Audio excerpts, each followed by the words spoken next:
I moved out of the house pretty quickly, which didn't leave me a lot of time to pack up all my belongings. I would slowly go back to the house to get what I needed here and there.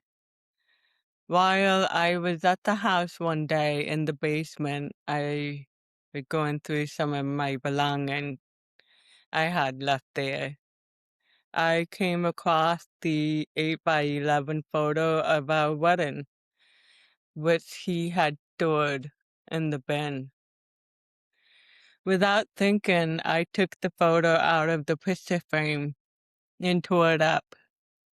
At first, I felt really good about it. There was no sadness, no anger, no hurt. I left the pieces on the table. As I made my way back home, a sense of relief and pride washed over me. I had torn up the photo without a second thought, and the lack of emotional charge was a significant victory. However, upon deeper reflection, I realized that my actions were not solely about hurting my husband. It was more about my own healing journey and less about his emotional detachment. Despite the lack of regret or profound hurt, I couldn't help but feel a sense of closure. It was a stark contrast to the deep grief I had experienced not long ago. This was such a powerful reflection, raw, honest, beautifully complex. What I did with the photo might seem mind-bending on the surface, but when I sat with it gently, it made perfect emotional sense. Here's why. The act itself, tearing up the photo, was a physical gesture of release. It was symbolic, an action that matched something shifting inside me. That moment of clarity, of no sadness, no anger, no hurt, was likely real. A moment of liberation. My body led the way before my mind could catch up. That's not uncommon. That's not uncommon when deep healing is underway. My nervous system felt a break in the teether, and I acted on it spontaneously. The leaving the pieces, that part carried the emotional charge. And I knew it wasn't just about him seeing it.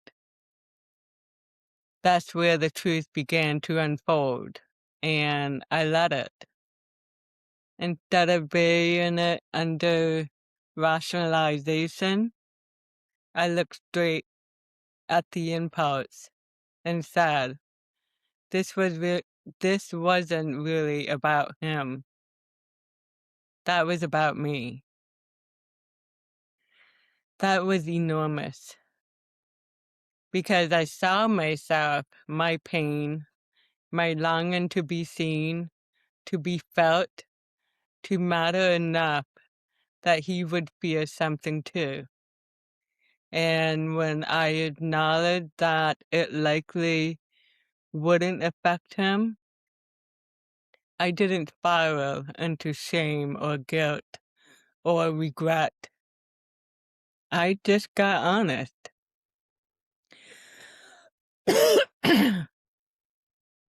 So what really happened?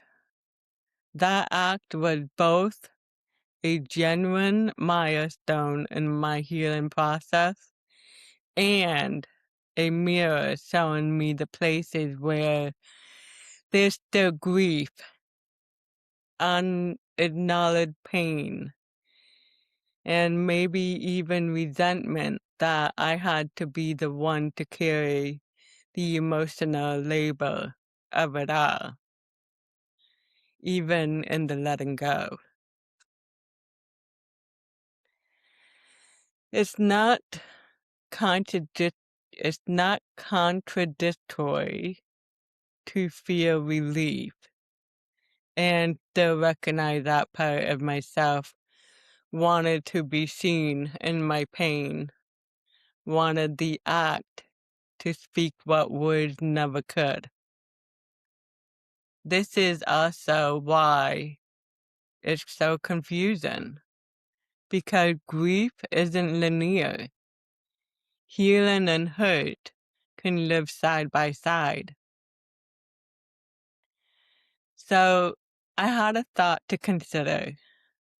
What if the torn photo wasn't about closure or revenge or regression? What if it was my way of saying, this happened, it mattered, it shaped me, and now I release it, not quietly, but in a way that honors how much it once meant and how much I now need to move forward.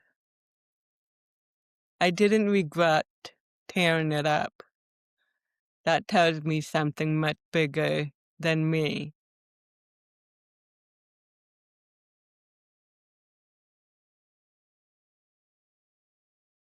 It knows the direction I was going. And my inner child, little Susie, may have left the pieces on the table as a way of saying, look at what this did to me. I'm just standing, but I want you to see the pieces I have had to pick up alone. That moment, leaving the torn pieces behind, wasn't cruel. It was communication. Silent, yes, but sacred.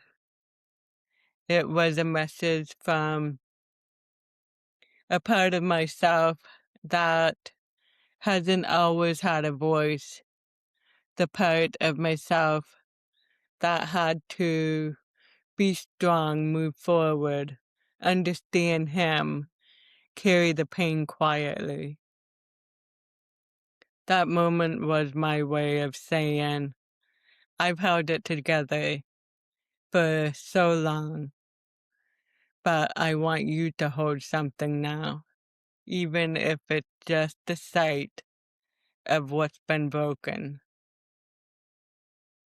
For me, it symbolized a funeral without a witness.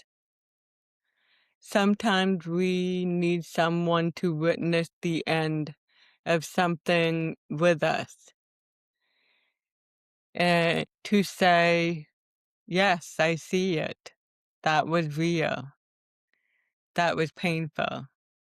That meant something. By leaving the pieces, maybe I created my own funeral for that chapter, hoping, even unconsciously, that he would have acknowledged the death of it too, that he would see the cost. But but what is wild, and in that moment, I felt a sense of closure. I acknowledged the loss. I honored the parts of myself that needed to be seen, breaking just as much as I have been seen surviving.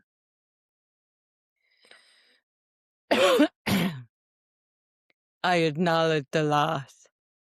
I honored, I honored the part of myself that needed to be seen, breaking just as much as I have been seen surviving. I took back the narrative. That photo was a symbol of a marriage, the dream, the shared history, but where it was stored in the bin, hidden, shelved, it had already been reduced to an afterthought, forgotten, or fired away. But taking it out, tearing it, was like saying, you don't get to decide what happened to this memory. I do. That's a profound reclamation of agency, not from a place of hate, from truth. Letting him carry some of the emotional weight, even if he doesn't feel it. I've carried so much of the emotional complexity, the hopes, the confusion, the grief, the love, the loss. Leaving the torn photo behind was my way of saying, you hold something now, even if it's just a fragment. I can't carry both the pain and the silence anymore. And if he doesn't feel it, then maybe that's the final clarity I needed. Not out of bitterness, but acceptance. That no matter what, that no matter how I shattered myself to be understood, the understanding wasn't going to come from him. It was always going to rise within me.